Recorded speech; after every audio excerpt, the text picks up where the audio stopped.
This is an election year where people are inclined to be very critical of incumbents. What's it like being an incumbent running on a year like this? It's difficult, but I think people understand what proven leadership is, and I've tried hard to be loyal to my constituents, and I'm a native Tucsonan from a native family here, and I think that the constituency in District 5 has been pretty good to me during this election, and I'm quite pleased. What are some examples of some of the things you just referred to? Well, I've worked hard to defend Keno Hospital and making sure that we have a hospital available to the entire community.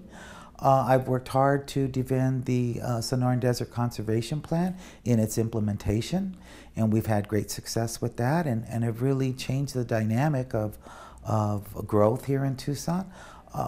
I've also worked hard to create good management for Pima County. We survived one of the worst financial crises that's ever hit our country, and we did pretty well. And in fact, this year we were able to lower taxes substantially because we fought back against the state legislature that was very obviously taking money away from Pima County without any regard to the people who live here. Now, often critics focus in on things like efforts to preserve open space, and they say, well, is that an option that the county, A, is it optional, and B, is it an option the county should be taken at a time where things are still a little tight? You know, the Sonoran Desert is the biggest asset we have here in southern Arizona. It's what really propels our economy. It makes people aware of the beautiful place that we live in, and there's only one of them in the world. And so tourism and business and the quality of life that people lead here in Tucson is dependent on having healthy wildlife and a healthy desert, healthy riparian areas. We've done that. I think people understand that that's been a very positive change. I don't really have to remind anybody on the board how angry people are about roads. Do you see a way out of that, or is the county always going to be behind in terms of getting the roads in shape? I think it's really difficult for District 5 because most of our residents live in the city of Tucson. So when we spend property taxes on Pima County roads, people in District 5 get the short end of the stick. And that's really wrong. So I think we need to look at all our governments here in the state of Arizona, local municipalities, counties, and the state all working together to find a smart way for us to be able to fund road repair in a long-term, meaningful manner. That's going to be very difficult to do. With the gas tax money declining, if for among other reasons, just because cars get better mileage so less gas is sold, how do you see paying for those roads in the long term? Do you need something besides a gas tax? Absolutely. We need to increase the gas tax, but we also need to look at local matches that have tax equity for everybody in town involved.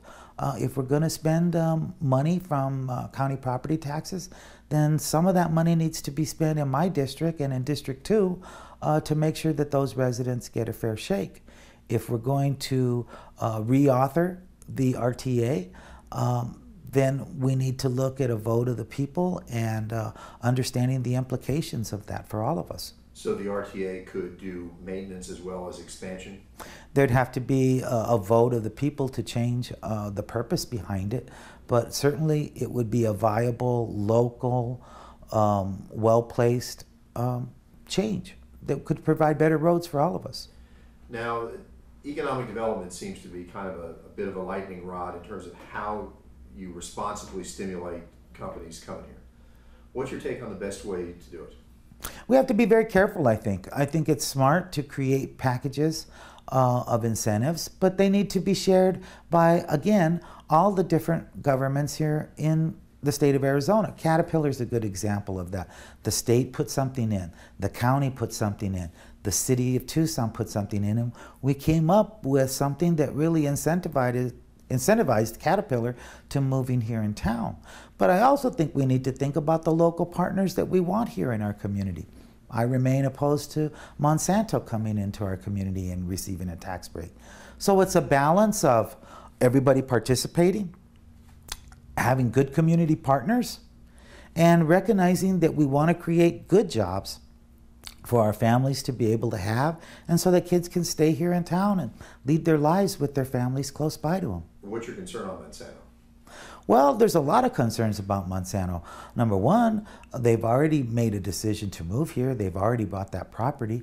So I'm not sure that they really need to have a tax incentive in order to move here. I think it's a decision they've already made. But also, there's a lot of controversy surrounding Monsanto and how communities have been affected by GMOs. And Monsanto themselves coming into a community in Hawaii, things did not turn out so well. Just last week, farmers in Hungary were burning their fields. There's a lot of controversy surrounding that, and I think we need to think about who are our community partners and what makes Tucson and Pima County into the place that we all cherish. What happened in Hawaii? There was a great controversy surrounding Monsanto moving in over there. Once they did, birth defects started happening, a number of different health issues came up, and eventually the people there in Hawaii had them leave. Now, when it comes to economic development, you know, I can see how the county would want to hunt big game, a big company that brings in lots of jobs in a big chunk. Are there things you can do for small business as well?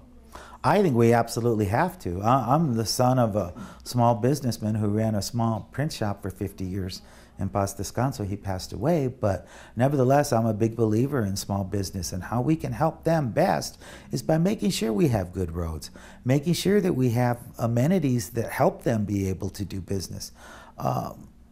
We seem to forget that on a regular basis, and I think we need to get back to that and make sure that we create new money in town for small businesses to be able to survive. Good example of that is FC Tucson and bringing professional soccer to Tucson. I think the Roadrunners and bringing hockey in as well is good too. People spend money when there's nice amenities like that for people to go out and enjoy themselves. They're out there spending money in local Tucson small businesses. Now, challenging candidates spend a lot of time criticizing the county administrator. What's your take on him, his performance, and whether he should stay in that job? Mr. Huckleberry, you know, has been there for a long time, but he's been a good manager. As I said, Pima County probably survived the worst economic crisis that we've had in recent times here in the United States, in large part because we managed our way through it in a good, solid, intelligent way. Most of the budgets we passed were tax neutral during that time, and that was difficult. But now we're on the backside of that and starting to be better to taxpayers. As an example of property taxes going down this year. Mr. Huckleberry's salary is high, but you know, he runs essentially an organization that spends $1.3 billion per year, and he deserves to be well compensated for that. But everybody, I should also say, everybody has a time when they're able to serve effectively, and we need to gauge whether Mr. Huckleberry is going to be able to continue doing that into the future. And certainly, we're going to have that discussion in December, no matter what happens in the election. Is his position getting teetering a bit? I wouldn't say it's teetering a bit, but everybody has their own time, and Chuck needs to decide what he wants to do, and we need to recognize that the needs of our constituents have changed too, and that times change, and so that's all a part of that decision. Now, some of the challengers this time around for the Board of Soups are holding out some hope that there'll be a change in the balance of power and that the whole personality of the board will change. Do you think that's a reasonable possibility this time around?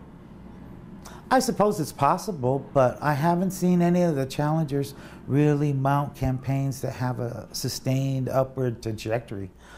They've kind of been flat, and they have their group of supporters, but I don't really see that group of supporters growing on a regular basis. Instead, it's been pretty flat in those campaigns. Okay. I think that's probably going to do it. Anything you want to add? No, I think I'm fine.